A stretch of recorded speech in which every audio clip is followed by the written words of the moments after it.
বন্ধুরা, কালকে হইল মকর সংক্রান্তি বা আমাদের এলাকার ভাষায় এটা তিল্লা সংক্রান্তিও হয়, কিন্তু অরিজিনাল নাম হইল মকর সংক্রান্তি।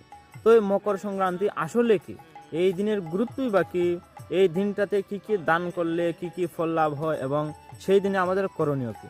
তো আজকে এই মকর সংক্রান্তি নিয়েই ভিডিও শেষ পর্যন্ত দেখে যাবেন এবং বুঝতে পারবেন যে সেই দিনটা আমাদের জন্য কতটা গুরুত্বপূর্ণ। তো প্রথম কথা হলো, মকর সংক্রান্তি কি। মকর সংক্রান্তি একটি মুক্তি ও মুক্তদায়ক দিন। মকর সংক্রান্তি হলো সেই পবিত্র দিন যেদিন সূর্যদেব ধনু রাশি ত্যাগ করে মকর রাশিতে প্রবেশ করে। আমাদের 12টা মাসের 12টা রাশি আছে, তো এই ধনু রাশি ত্যাগ করে যখন সূর্যদেব মকর রাশিতে প্রবেশ করেন, এটি সূর্যের গতি পরিবর্তনের একটি গুরুত্বপূর্ণ জ্যোতিষীয় ঘটনা, যা প্রতি বছর সাধারণত 14-15 জানুয়ারি এই আশেপাশেই হয়ে থাকে। আমাদের শাস্ত্রে এই বিষয়টাকে কতটা গুরুত্ব দিয়েছে, এই মকর সংক্রান্তির দিন থেকে সূর্যের উত্তরায়ণ শুরু করেন। শাস্ত্রে বলা হয়েছে উত্তরায়ণ দেবতাদের দিন এবং দক্ষিণায়ন পিতৃলোকের রাত্রি। এই সময়কে অত্যন্ত শুভ ও পুণ্য ফলদায়ক বলা হয়েছে। আমরা মহাভারতের বিশ্ব পিতামহকে নিয়েও কিছু কিছু ঘটনার কথা শুনে থাকি, কিন্তু আসলে ঘটনা কি। আমাদের মহাভারত অনুযায়ী বিশ্ব পিতামহ ইচ্ছা মৃত্যুর বরদান প্রাপ্ত করেছেন, তাই উনার ইচ্ছার বিরুদ্ধে কেউ উনাকে বধ করতে পারেন না। তো উনাকে যখন অর্জুন তীর দিয়ে ভেদ করে উনাকে সরসজ্জায় শায়িত করেছিলেন, তখন তিনি উত্তরায়ণের এই মকর সংক্রান্তির প্রতীক্ষায় সরসজ্জায় শুয়েছিলেন।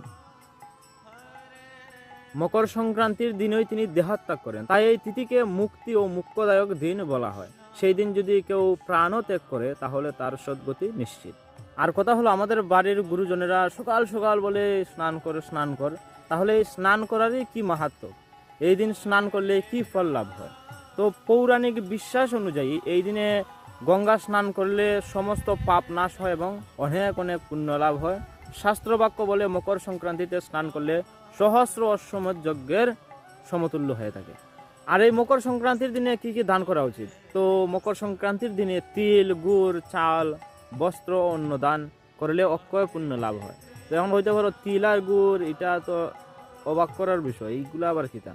তো শুনো ভালো করে, এগুলোরও মাহাত্ম্য আছে। তিল হইল যমরাজের প্রিয়, তাই এটি পিতৃ শান্তির জন্য গুরুত্বপূর্ণ। আর বিশেষ করে হইল তিল আর গুড় দ্বারা যে নাড়ু বানানো হয়, আমাদের বাসায় লাড্ডু হয়, তো এই লাড্ডু বানানো হয়েছে, এই লাড্ডুটা মানুষকে দান করলে আরও বেশি ভালো। তিল হইল পাপ নাশ করে, আর গুড় মিষ্টতা ও সৌহার্দ্য বৃদ্ধি করে। তাই তিল আর গুড় দিয়ে বানানো লাড্ডু খেলে তার মূল মন্ত্র হলো তিল খাও মিষ্টি বলো, পুরানো বিদ্বেষ ভুলে যাও। তো দেখো, এই মকর সংক্রান্তির যতই আমি মাহাত্ম্য বলি শেষ হবে না, অনেক অনেক অনেক অনেক মাহাত্ম্য আছে। তো অনেক লম্বা হয়ে যাবে ভিডিও। কারো যদি কোনো প্রশ্ন থাকে অবশ্যই কমেন্ট বক্সে জানাইতে পারো। আমার যতটুকু সম্ভব, আমার দ্বারা সম্ভব হইলে আমি অবশ্যই তোমাদের প্রশ্নের উত্তর দিব। আর এখানে ভিডিও শেষ। আর হর হর মহাদেব, সবাই ভালো থাকবেন। মকর সংক্রান্তির অনেক অনেক শুভেচ্ছা।